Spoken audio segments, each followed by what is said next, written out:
got all of the pistons in, we now have a very nice smooth rotating assembly. So now we can start adding everything else onto it.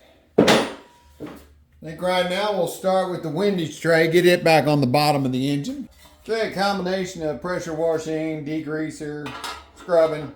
Got this all clean. It is marked rear.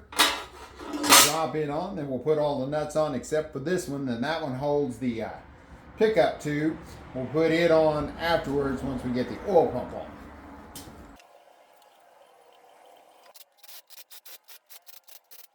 Alright, these all get torqued to 18 foot-pounds. We'll torque that one down when we put the pickup tube on. Go ahead and roll it around, make sure everything still clears. No problems. All right, next up, I'm going to clean up the rear cover so we can get it on. That way when I put the cam in, it won't fall out the back. And we can get the barbell put in. So now it's time for more cleaning. And before we start cleaning it, we need to take the rear main seal out. I'm going to set a board underneath this right up against where the seal rides.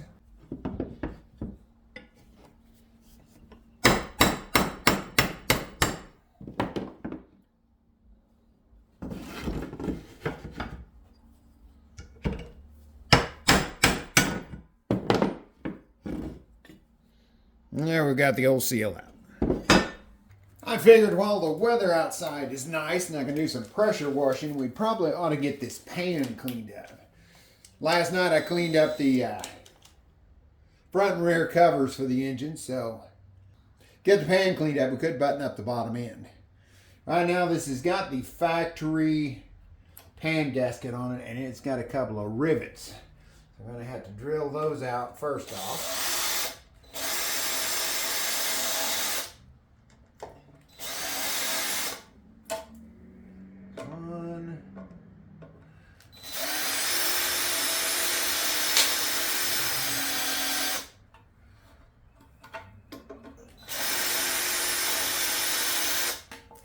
Go. Pan gasket's off.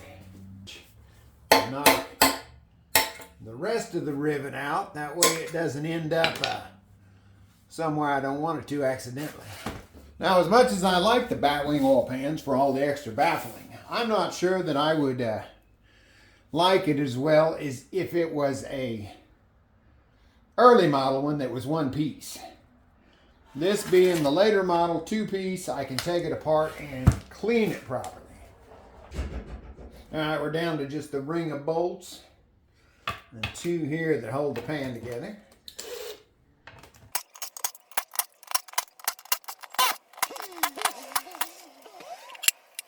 And there's the inside. And see all those little lumps in there? I thought I had chunks in the oil pan. That is just imperfections in the casting, which I am sure I will grind off before I put this back together. Have your fancy gasket that seals it all up. Yeah, it is definitely a complex oil pan, because you have all these slots where the oil will come down, because we're looking at the bottom of the oil pan now. And then it will drain into these cavities in the wings. And then it gets funneled. It's got to go around to the back through these passages. So it can't just slosh all the way across into one side. And your pickup tube will be right here in this area. I like it. Unless I absolutely needed the extra space, I don't think I would change to an LS2 pan. There was apparently a lot of thought and design work went into this. And when Chevy says that the LS2 pan was superior, I think it was only better as far as their bottom line. Because, I mean, this is obviously going to take a lot more to build and a lot more expensive. Guys like my son just asked me, it's like, well, why didn't they fix all of that? Those little casting lumps. And it's like, well, it's a mass-produced engine. They can't do that. It would cost way too much money. But now that I've got it apart and with a die grinder I will clean all of that up, smooth everything out. And then we'll get it put back together. Right now, just need to hit it with the pressure washer, degreaser, and lots of scrubbing. All right, after a bunch of scraping, cleaning, grinding, got the oil pan looking pretty good. Here's what the inside looks like that will be underneath the crank. Got everything smoothed out, fairly smoothed out compared to what it was. I went through these passages, had rough casting flash on the inside of all those. I went through and cleaned all that out. Cleaned the edges around where the pickup tube goes. Just cleaned up everything that was really rough. And here's the very bottom of the Batwing pan that had all the little dimples in there from the casting. Smoothed what I could out of that. Looks much better. Did notice that somebody has got a little carried away torquing down the drain plug bolt at one point because it's got a helicoil in it, which I did not realize. But it's been holding fine, so no issue. I also cleaned up the front and rear covers for the engine, so let's start putting stuff back on. Okay, the first thing I wanted to put on was the rear cover. To do that, we had to get it hanging back in the air and off of the engine stand so we could get to the back cover. Now here's the cover, all nice and cleaned up. In order to install it properly, you need an alignment tool, which will slide in here, and that side slides on the crank. And that will position the cover exactly right so you can put your seal in. Now this set, my buddy bought for his Corvette, Sac City Corvettes where he got them. They seem to work really good. You can also use this piece to install the seal after you've got the cover on. And as I mentioned on disassembly, you've got your barbell that goes in that hole. Here's the old one. I kept it with the back cover so I absolutely wouldn't forget it. This one goes in the trash. Got a brand new one here from, I think I got this from Summit, but it's Brian Tooley Racing. Whatever you get, just get a new one. Whether it's whatever brand, you just want a new one in there. Lubed up the O-ring with fresh engine oil. Just slide it in like that. That was an impressive O-ring. But shouldn't leak. All right, now we can go on to the rear cover. But you definitely want to remember that. You don't want to get your engine in the car, everything ready to go, and you're cleaning up the workbench and find your barbell laying there. That would definitely ruin your day. Now that your barbell is in, you can dig through your new gasket kit. It's got all kinds of stuff in it. Front seal intakes.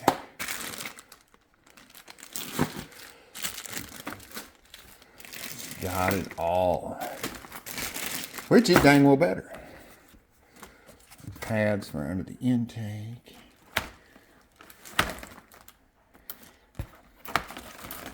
Here are, got your valley seal, front seal,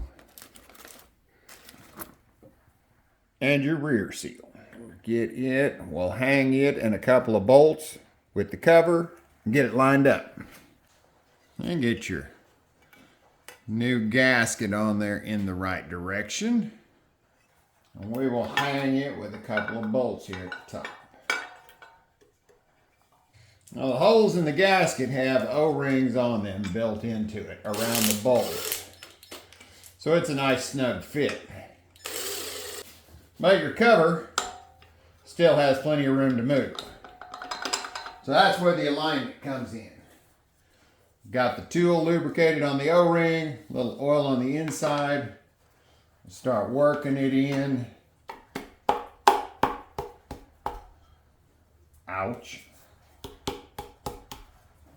And that is in, has got the cover centered around the crank. So the seal will be fine. Now we've got to level up the bottom because it has to mate with the oil pan and the block down below.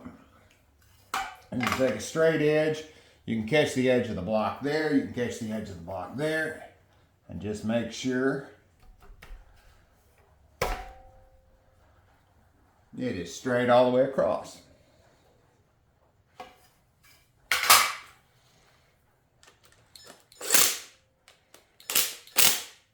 Go ahead and snug two down. Still nice and level. Now we can go through and torque all those to 18 foot-pounds.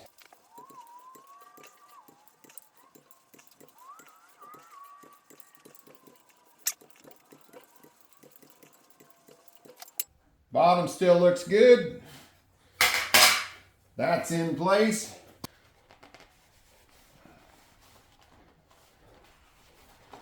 Pull that off. Everything's lined up like it should. Next up, we're going to be installing the rear main seal. And these are a Teflon style seal. And you definitely got to make sure you put them on the right direction. You read that there? This side out. Make sure you look for that. Felpro instructions tell you to make sure to look for that, so you don't get it in there backwards. These new Teflon style seals, if you take this ring out and look at them, they do look a little backwards from what older style seals would look like. Now, I have seen some of these in the instructions where they say not to lubricate the inner lip. This doesn't say anything about that. So I'm going to put a little oil on the outside to help it slide in the bore. I'm going to put a little oil on the crank to help it slide in there. I mean, it's going to have to hold oil back sooner or later, so I'm going to put some on it now. Leave the disc in there because that keeps the lips compressed until you get it slid on the crank. So it'll pop out as you put it in there. She's lubricated up. Stick that on there. See, that centers it on the crank. One last check, this side out. Yeah, we're good. Now, slide that on there like that.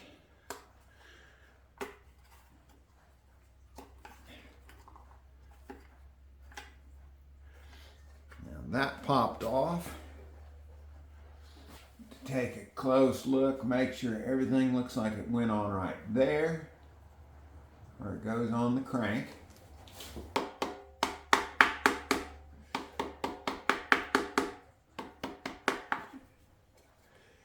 Tap it to where it's in there nice and even. And that's the rear main seal installed. Now I thought about going ahead and putting the pilot bearing in there. Yeah, let's go ahead and put the pilot bearing in there. Okay, I dug the new pilot bearing out of the box. And here it is. That is the back side. See where the bearing is pressed into that shell. That will be what goes in the engine, toward the engine. The other side is shaped like this. I don't know if you can tell in there, but that black ring is a seal. So it will go like this. Pilot shaft will go in this way, and that will help seal the grease in the bearing and keep crap out of it. So make sure you go in the right direction with the bearing. Now, I had built a little tool that fit in there and then used to drive it in perfectly, but I can't find the little tool now. You can get by with whatever you got. You could use a socket to drive these in. You just want to drive it in to where it is flush. I'm going to use a clean piece of bar stock that I've got laying around. Get it in there. Get it squared up.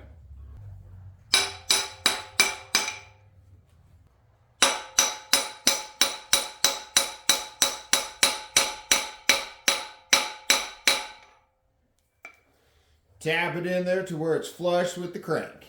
Now to make sure I don't get any crap in there between now and assembly, put a couple of pieces of painter's tape in there just to keep the dirt out. Now we can put it back on the engine stand and put the cam in. Well, I've got the camshaft cleaned up. Went ahead and temporarily put the gear back on it to use as a handle to install it. Now we'll lube everything up on it and we can slide it in.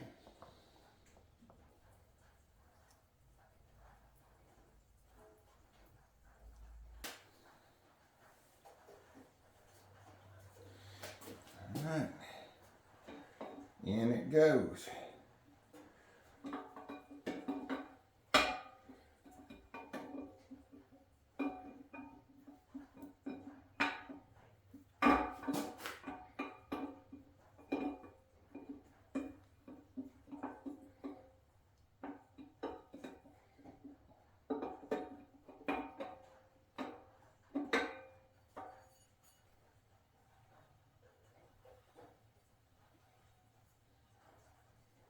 Turns nice and smooth. Now we can take the gear back off.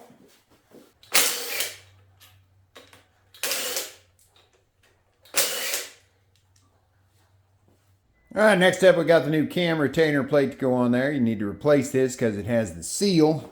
Seals up these oil passages here. Put a little blue Loctite on the bolts. Not that I'm sure that it needs it, but if you buy new bolts, they all come with Loctite on them. So we're going to go ahead and put a little Loctite on these. It would definitely be bad if they came loose, but I can't really think of many bolts in the engine that wouldn't be bad if they came loose.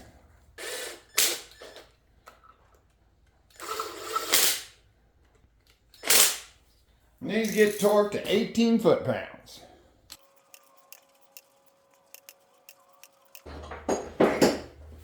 Okay, now we need to get the timing chain and the upper gear on. So rotate your engine around. There is one tooth there that has a dot on it. Face it up. I am reusing the old cam gear because I like this style with the holes in it, a little lighter. Some of the others are more solid. I am putting a new chain on though. And right now I am just putting a couple of bolts in because you've got a dot here on that tooth. I'll bring that around, line those up. Now we'll grab the chain and slip it on everything. And see if you've got the holes lined up. And that does pull the camshaft forward into alignment because it sandwiches that plate in there. Now look at your timing marks. They should be straight across from each other.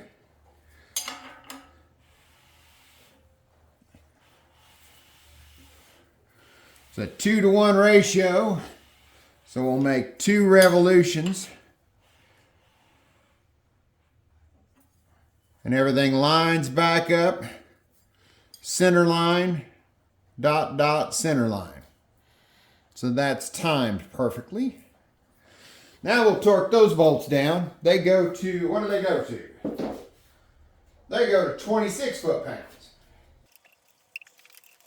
Don't want to be pulling against your chain while you're tightening these.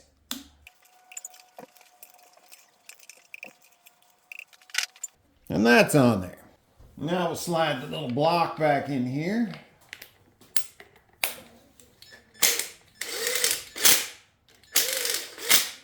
We'll tighten them back down to 18. Next up comes the oil pump. And I am reusing the old oil pump. Thing had great oil pressure even with the older bearings. I didn't even bother. I mean, you can reach up in there and make sure that the gears aren't floppy like they've worn. You can even push the gears to the side and give it a look. You could take it on apart, check it with a feeler gauge, but I am happy that it is in good shape. Dang dog hair. I didn't even clean the outside of it because I figured it's just got a little oil staining to it. Figured trying to clean it, I was more likely to get stuff in it than anything else. So I've lubed your timing gear here that drives it with assembly lube. Let's work that around till it slides on there.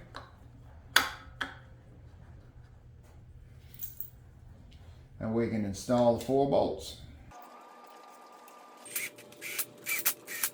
18 foot-pounds on these.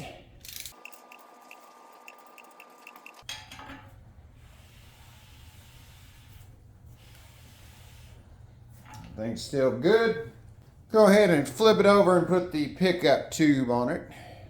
Right, pickup tube installation. These use the black O-ring, which that's one of my probably least favorite parts of these LS engines, is that O-ring in there.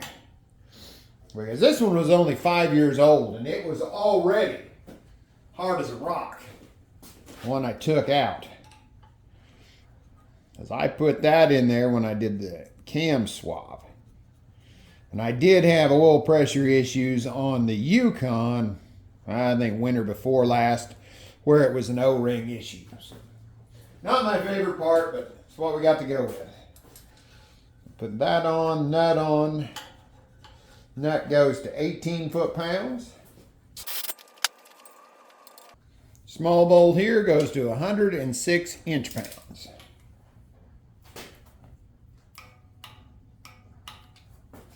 Then we'll leave it inverted. Now we're going to put on the front cover. It also has in that same kit that had the rear main alignment tool, has one for the front. Fits on the crank, fits in the cover. We'll use that to get it lined up. Same as before, we need to make sure it is level with the block. We've got the cover. Position the gasket on it. We'll start a couple of bolts here.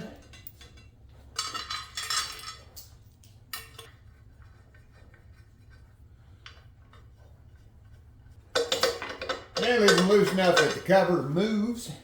Insert this into the cover. Now that has it lined up around the seal.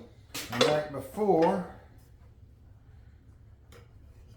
as you can see, I went ahead and took the pickup back off. I forgot about that. It gets in the way of putting a straight edge on there. So we'll just put it back on as soon as we have this lined up. So that's square all the way across.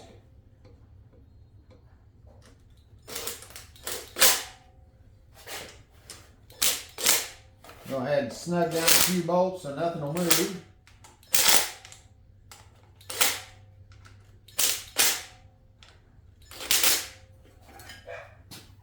Okay. Nice and straight. These all get torqued down to 18.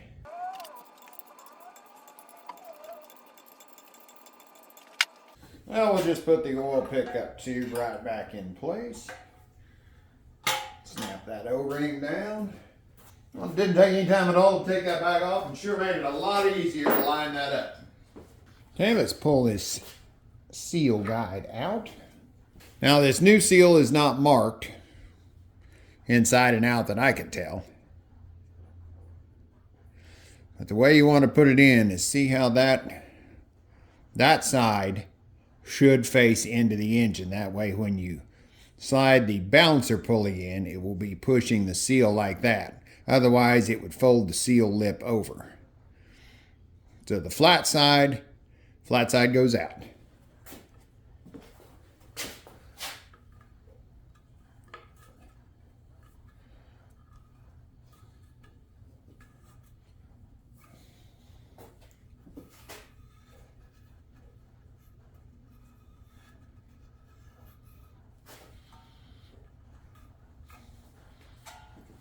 And there's the seal installed.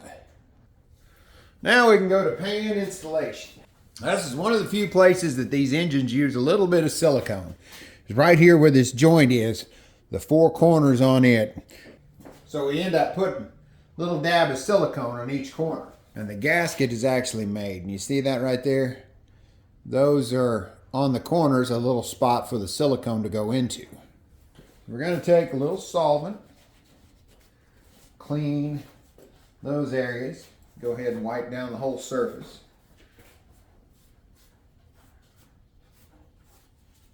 Make sure there's nothing in your oil ports there. Now we'll take a little bit of silicone and put on each one of those joints.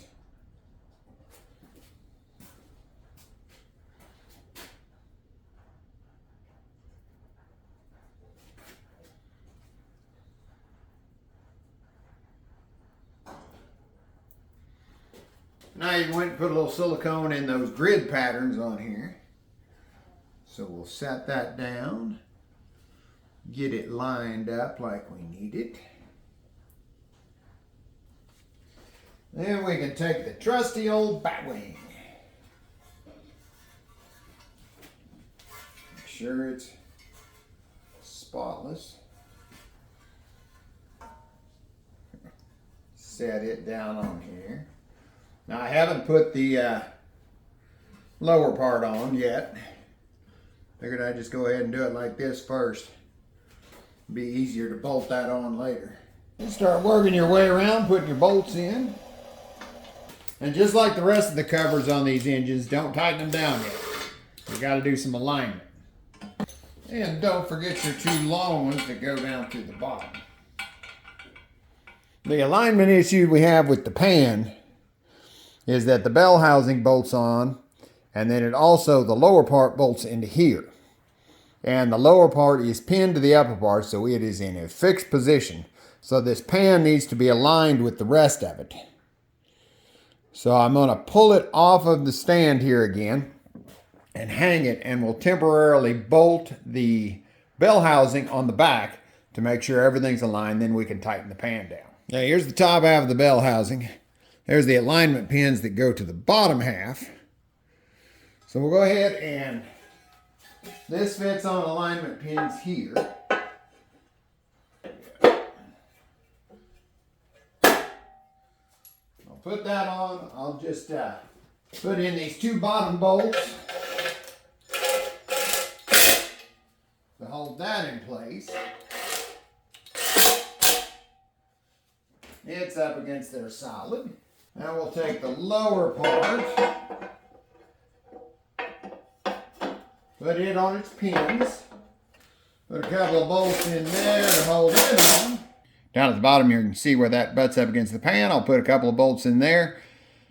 Make sure it's pulled up against that, and then we can tighten the pan down. Okay, we've got that all lined up. Now I'm going to go ahead and torque these, tighten these two small ones up and then a couple on the side, and that'll hold everything in place. Then we can flip it back over and torque everything properly. Okay, pan is not going to go anywhere. Now we can pull this back off and finish putting the pan together. A little Harbor Freight ceiling hoist sure makes this a lot easier. Okay, the oil pan bolts are all 18 except for these back two, which they are 106 inch pounds. But these are all 18 foot pounds. Sorry about that, I didn't realize I had the camera aimed down. 106 inch pounds on these two. And that takes us down to the cover for the Batwing Oil Pan. And it requires this fancy little gasket right here. Put on just like that. That goes on there. We'll start bolting it together. Now, I didn't have any trouble getting that Batwing to pan gasket, but I could see that being something in the future that might end up being unobtainable. Wonder if a guy would probably have to adjust the clearance from the pickup tube to the pan. They might be able to just glue this on the bottom. If that complex little gasket is not available.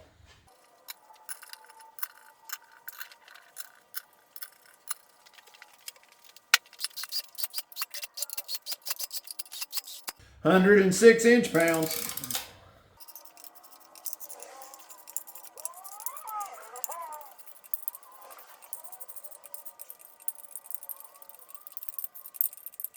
All right, that does it for the oil pan. Last thing I'm going to do right now is put in the block plugs. One here and the one on the other side that I took out to drain the coolant. Okay, we got her doped up with a little sealant. Screw that in there. Torque it to 44 foot-pounds. Got the much larger one on this side. Same deal, doped up the threads. Same deal, 44 pounds.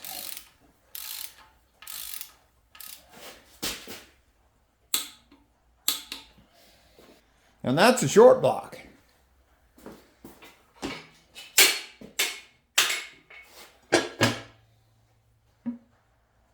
How many times have I said one more thing? Might as well go ahead and right now put the lifters in. That way we'll have that done. So just to get the lifters off the workbench, I'm going to go ahead and put those in place. We'll be putting everything back in just like it came out. Lube up the body. Slide it in place.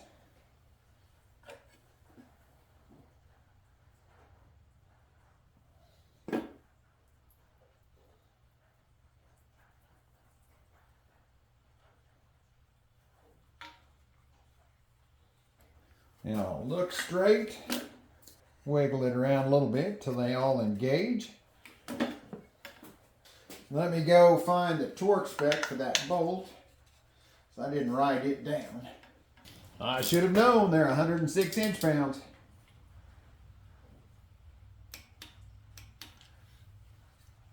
And make sure that shoulder goes down in the slot in the tray, otherwise you'll end up breaking the tray. All right, I need to do that 3 more times and we'll have that done.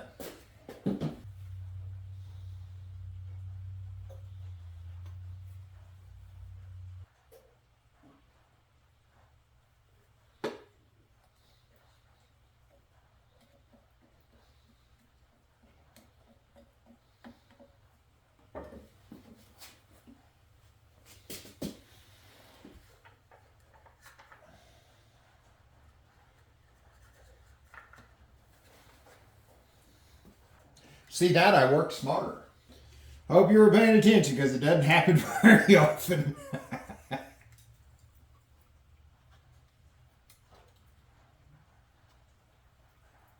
Yeah, just tilt the block, slide them in there in the tray. That works pretty slick. I'm just used to doing it in the car where you can't just tilt the block and they try to fall out. All right, one final check to make sure everything still rolls. Oh yeah, nice. All right, that's all for this video. It will probably be pretty long by the time I get done editing it anyway. Next video, be pulling apart the heads. Got to clean those up, clean the valves, new seals. Springs are all new, so we'll just put those back in. Then we can get them on the engine. Then we should be able to take this back next door and start getting ready to put it in the car. Thanks for watching. Catch you on the next one.